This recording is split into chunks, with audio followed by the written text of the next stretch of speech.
النهارده هنعمل أكلة من الأكلات المصرية الكلاسيك اللي تقريبا كل الناس بتحبها. أنا كنت بحبها كل مراحل حياتي وأنا صغيرة، كنت بتحمس قوي لما ماما تعملها. هنعمل صينية جلاش باللحمة المفرومة. اللي مجربهاش قبل كده، اللي بيشوفونا من الدول العربية، هنعملها بطريقة سهلة جدا، أي حد ممكن يعملها. هي أصلا عموما من الأكلات السهلة، مش معقدة قوي، بس هنقول شوية نصايح وحاجات وشوية إضافات كده من عندي تخلي طعمها حلو جدا وتخليها القوام المظبوط بتاعها، اللي هي الميكس ما بين إنها مقرمشة فليكي منفوخه شويه وفي نفس الوقت طريه ما تبقاش نشفت قوي في الفرن. تعالوا نبدا الاول بمكونات الحشوه. هنحتاج الحاجات اللي انتم شايفينها دي. هحتاج لحمه مفرومه، استخدمها لحم واجيو مفروم، كان عندي فاستخدمته وخلى طعمها حلو قوي، فاستخدموا لحمه مفرومه تكون كويسه.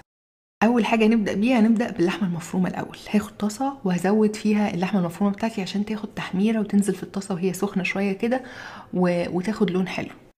بعد ما قلبت في اللحمه المفرومه شويه، هزود البصل. كميه اللحمه كانت تقريبا نص كيلو، واستخدمت عليها بصله واحده مفرومه يعني ناعم زي اللي انتم شايفينه ده.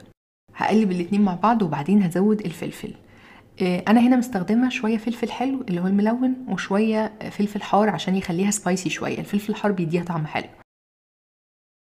هزود بقى شويه توابل. هنحتاج طبعا ملح وفلفل اسود، وهنحتاج شويه بصل باودر وشويه توم باودر ورشه بابريكا صغيره. ممكن كمان ازود شويه شطه اذا بتحبوا الحاجه سبايسي. واخر حاجه هنحط شويه من الاوريجانو او الزعتر. هقلب فيهم مع بعض لحد ما احس ان كل الخضار طري كده شويه واستوى والنكهات دخلت مع بعض. وبعد ما بطفي عليها وبشيلها من على النار، بحط رشه صغيره من بقدونس مفروم. واخر حاجه زيتون. انا بحب الزيتون في كل حاجه وبحب طعمه قوي مع الجلاش. الطريقه بتاعتي فيها شويه اضافات عن الطريقه العاديه، بس احنا بنحبها كده. يعني ناس كتير ما بتحطلهاش ولا فلفل ولا رشه بقدونس ولا زيتون ولا جبنه. انا بحب شويه الاضافات دي، بتخلي طعمها فعلا حلو جدا. اللي بياكلها بيحس انها في الطاير محشيه، طعمها لذيذ كده. خلصنا الحشوه وهنبني بقى الصينيه بتاعتنا. هنستخدم شويه زبده سايحه. هنخلي شويه من الزبده السايحه جنبنا علشان دي اللي انا هدهن بيها. اللي حابب يستخدم سمن البلدي الطبيعي، او يستخدم ميكس ما بين الزبده والزيت عشان تبقى اخف شويه، يقدر يعمل كده برضو. بعد ما مسحت اول طبقه، هبدا بقى ارص الطبقات بتاعه الجلاش. بعد ما مسحت الصينيه، هبدا ارص طبقات الجلاش نفسها، او اسم تاني ليها فيلو، عجينه الفيلو لو موجود عندكم في الدول بالاسم ده. حاجه انا بحب اعملها علشان اسهل على نفسي وعلشان ما اقعدش اقص واقطع في ورق الجلاش كتير، ان انا بشوف المقاس بتاع الجلاش اللي مكتوب على الورقه من بره. غالبا مقاس الورقه نفسها، الاوراق بتاعه الجلاش كام سنتي في كام سنتي، حجمها قد ايه، بيبقى مكتوب عليها من بره. وبستخدم صينيه تكون ابعادها مقاربه وبثبتها بقى. هي دي مثلا اللي انا بعمل فيها الجلاش على طول.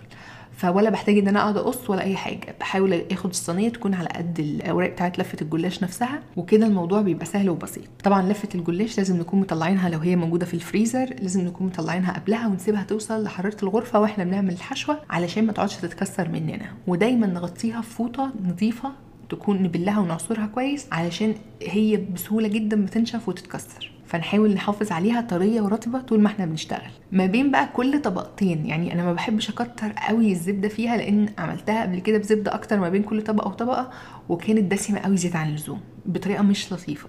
فيعني هي مش بقلاوه، خليها اخف شويه. فما بين كل طبقتين بحط اخف مسحه اقدر عليها من الزبده. عشان كده بفضل اني استخدم الفرشه وامسح يا دوب مسحه خفيفه ما بين كل طبقتين عشان ما تكونش تقيله قوي. بعد ما فردت تقريبا نص كميه الورق، نص كميه الجلاش او اكتر شويه، هحط بقى الحشوه بتاعتي في النص. هفرد كل الحشوه اللي احنا عملناها في نص الصينيه واوزعها بالتساوي، وبعدين اكمل باقي الطبقات. وبرده ما بين كل طبقتين مسحه صغيره من الزبده السايحه.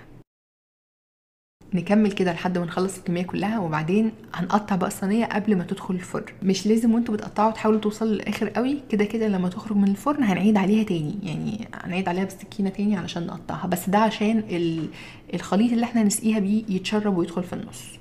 انا بقول كل الملاحظات دي ممكن يكون الناس عارفينها، بس انا عارفه ان الناس كتير اللي بيتابعوني بيكونوا اول مره يعملوا الحاجه دي في حياتهم، فبحب اقول حتى الملاحظات البديهيه للمبتدئين. قطعتها قطع كبيره كده زي اللي ممكن بتعملها قطع كبيره شويه، فسبتها متقطعه مربعات كبيره. ودلوقتي هنعمل الخليط اللي هنسقي بيه الجلاش. دخلتها في فرن متسخن على درجه حراره 180 مئويه.